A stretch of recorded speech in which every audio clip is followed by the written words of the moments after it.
to mix a glazing medium to tone and antique our art piece. Okay, so what you want to have on hand is a cup or something to mix your glaze in, and some sort of measuring device. I'm just going to use one of my little baby cups, but you could use teaspoons or whatever. You want to have your Liquitex slow dry medium, blending medium, or your aqua glaze, aqua cream, whatever glazing medium that you have. And you want to have your burnt umber. Also a little piece of a smooth, of a t-shirt, just a cut off old piece of t-shirt, okay?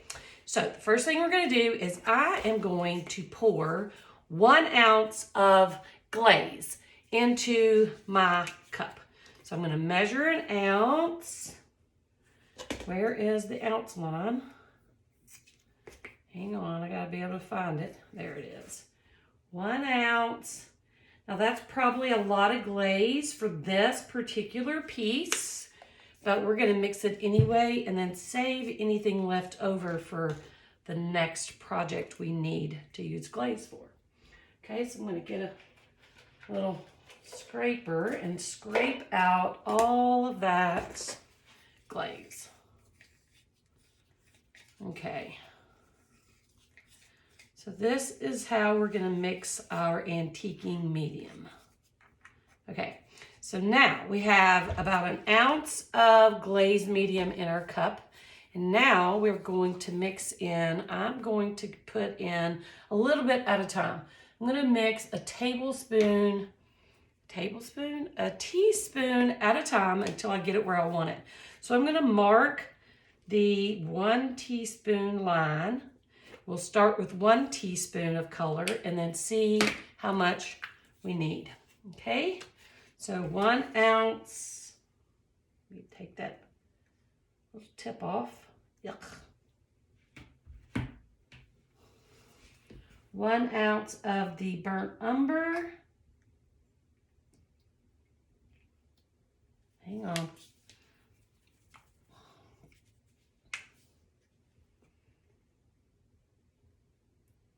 Well, I'm sorry, I said 1 ounce. 1 ounce of glazed medium, and then I have 1 teaspoon of the burnt umber. I got a teeny tiny stick so I can make sure and get all that out. So let's put the brown in our glaze. We'll stir it, mix it up really well, and then we'll test to see if we need to add more color. All right.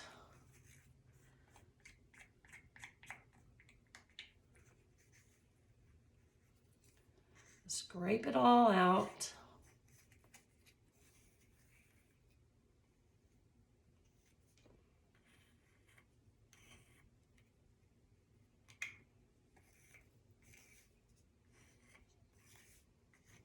All right, set that aside. Let's stir it all in. Mix it really well.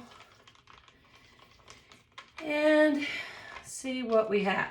Now I like to kind of test on the bottom of a paper plate because it's white and it's going to give us a true reveal of how much color we have. Okay, so I'm going to take a little bit off the tip of my stick, and that is pretty sheer. I don't think that's going to be enough color. I want to try it here. Yeah, I don't think that's going to be enough color. So we're going to add a half a teaspoon more. I don't think we need more than that. I think it's really close. So I'm going to go into my cup, and I can barely see that half teaspoon. So I'm going to put a half a teaspoon. Let's scrape it into our mix.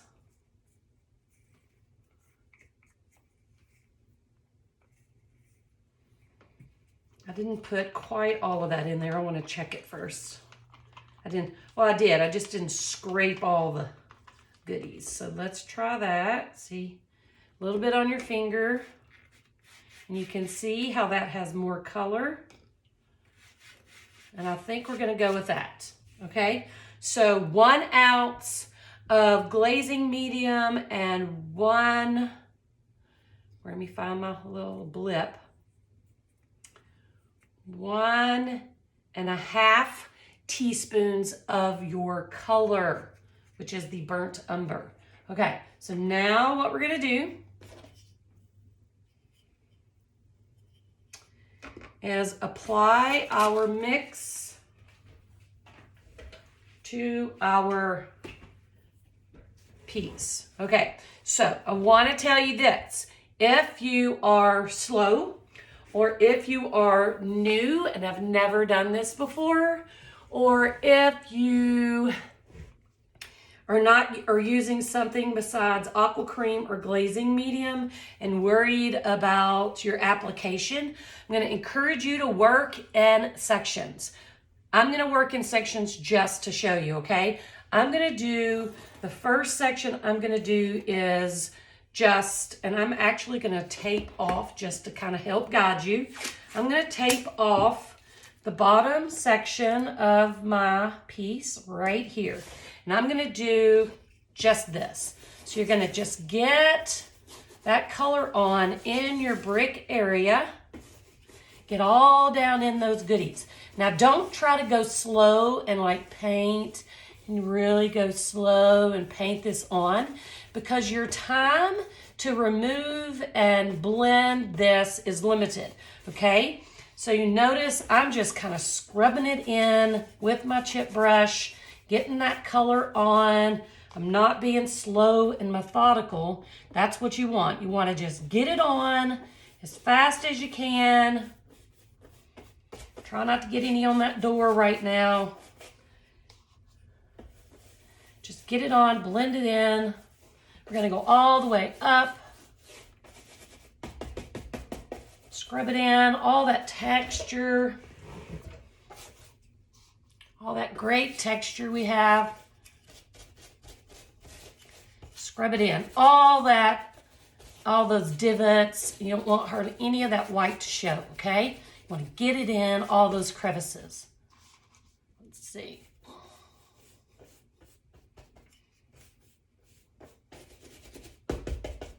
Okay, now you're going to take that t-shirt cloth that I had you get, and you are going to make yourself a little pad. All those little straight ends are tucked under, so make yourself a pad, and then you're going to pull straight down, okay? You're going to pull straight down and remove all the excess. See how much I have on my pad now? You're going to remove all of that excess glaze. Now don't go, unless you want to remove a ton, don't go back and forth, okay? Or don't go side to side. You want to stay in one direction. You can pat if you want to get excess stuff off, but stay in one direction so that the excess glaze sticks in to all of that crevice and creates that antique look, okay? If you take your pad and like go around and around and around, it's going to take a lot of glaze off, and it's going to take all that glaze off that's stuck down in the crevices. So try to go in one direction. If you still feel like you have too much glaze, you can go in multiple directions and pull some of that off. All right, so I'm going to wipe any of that excess off there. I'm going to come over here and tape this side off. And we'll do one section at a time. That'll help you know what to do. And so we're just doing the outside edge right now. Just the texture. So come up here. We're going to do this next section. And don't go slow, guys. This is not something you want to spend 30 minutes doing, because your glaze will start to dry, and then you're going to have a hard time getting the excess off. It's going to end up being super dark, and you're not going to be able to get all that excess brown off. And you don't want it to be this brown, okay? You want it to have multiple layers of color. You want to still be able to see that movement. So let me get that in.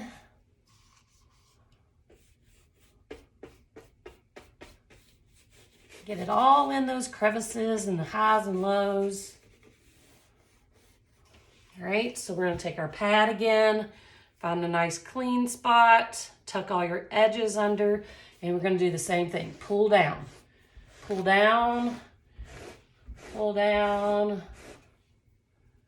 I'm gonna go across right on the edge of that brick or that stone there to get that excess glaze off. So pull down until you've taken off as much or as little, I see a white spot, as much glaze as you want, okay? So we're gonna keep going. I gotta sneeze. Excuse me, my goodness. Okay, so we're gonna keep going. We're gonna do this edge. Get right up next to your door without kind of getting on it. We're gonna come back and do the door last. Oh my goodness. So get it on, scrub it in.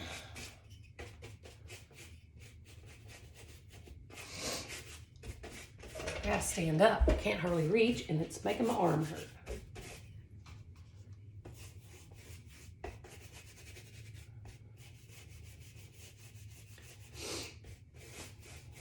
Now, if you're heavy-handed with glaze, I'm pretty heavy-handed, and you should be in this application. You want to get a lot on, and then so it'll be easier and faster if you just blob it on. You may want to mix up 2 batches of glaze instead of 1 ounce with a tablespoon and a half of color. You might want to mix up 2 ounces, even 3. And then you can store it in a container with a little top and save it for your next project, your next glaze project, and you won't have to mix it. That way you make sure you have enough. Okay, I think I've got it in all my crevices, all my little holes and divots. And so we're going to take our pad again, find a little clean spot, tuck it under, pull down.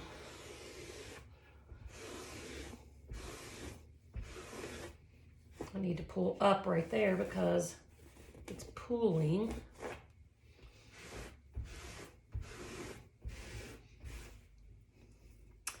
Find me another little clean spot. My little piece is too small, I think.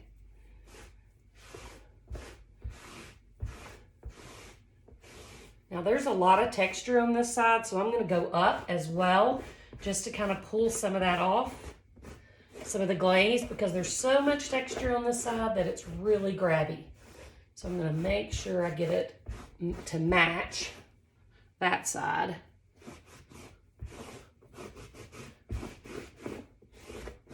All right, so let's pull that tape.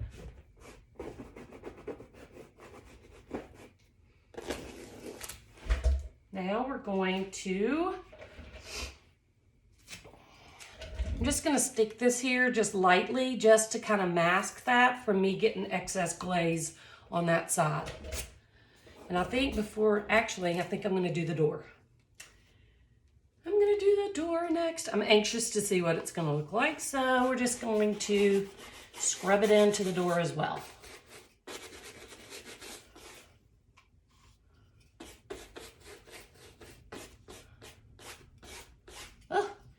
Hairball, hair fuzz, brush hair, whatever.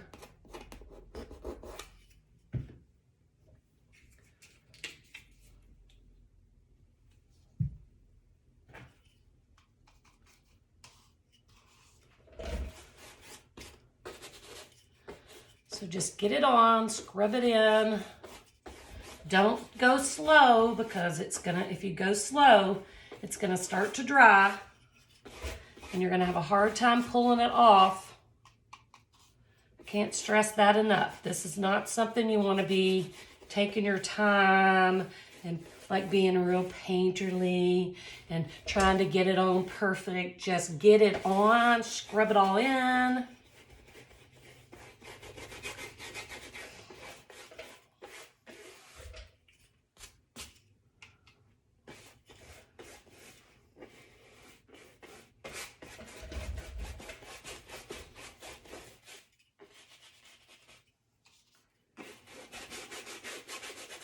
I'm gonna leave the ground for last. Okay, so we got all that brown on. Got a couple brush hairs included. So I'm gonna take my cloth, find a clean spot if there is one, and do the same thing. Pull down, pull. Now I want a little more off of these bricks than I did the texture. So I'm gonna find another clean spot and I'm gonna scrub some of that color off, especially on our blocks, okay?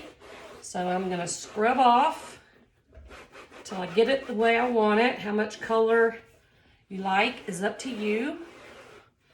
I'll get it off the door. I'm gonna find another clean spot if I can.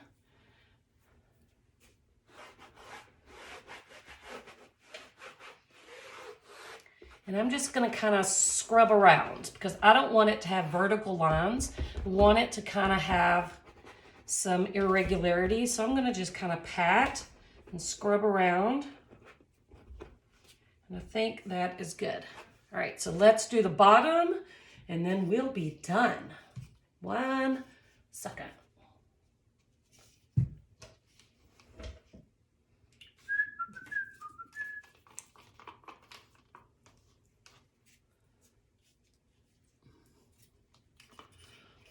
All right, so I'm gonna just brush this on. I'm gonna try not to overlap on my door. If I do, I'll just wipe it off.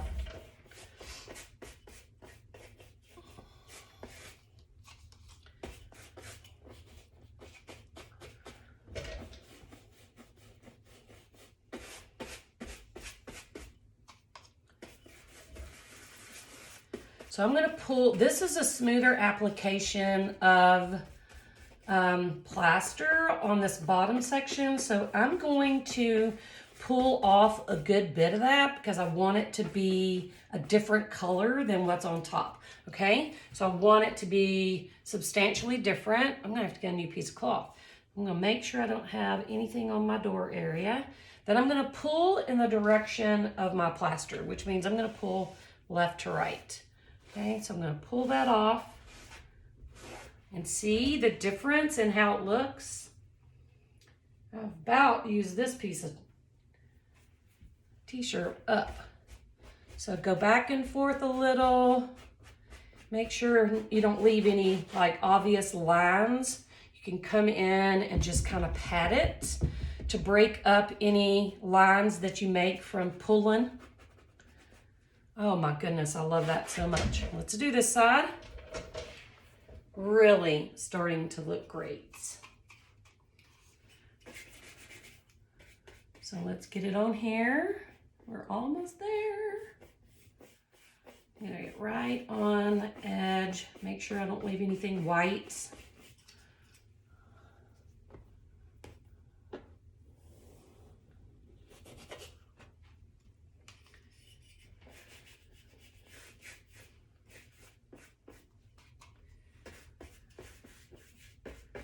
And we're going to use almost every bit of this glaze that we made. So you might want to, just in case you're heavier handed than I am, you might want to make a little more to have just in case, because you don't want to run out in the middle and then one section of your piece be dry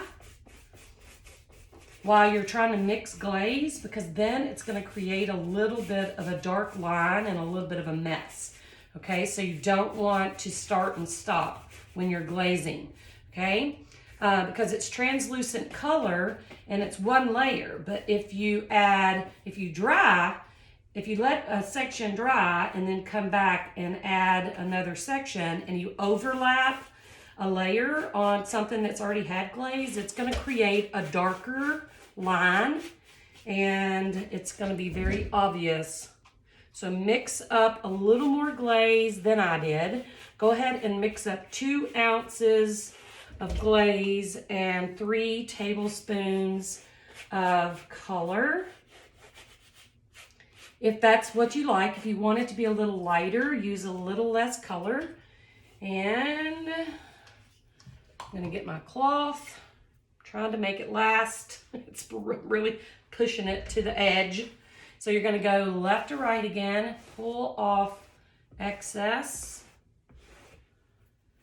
Mine's so loaded it doesn't really want to pull off anymore, but we're gonna work with it.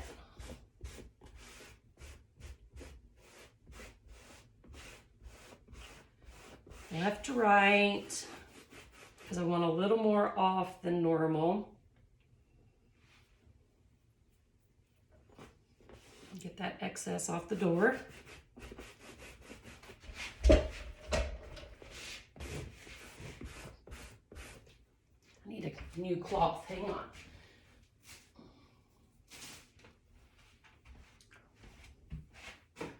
This is too big, but I'm gonna use it.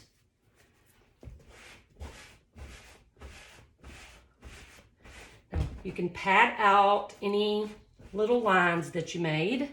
Now down here, I just brushed on the glaze and I kind of like the way it looks without wiping it off.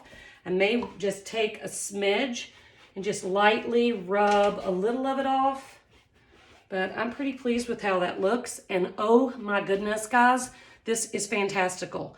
I cannot wait to see what you do.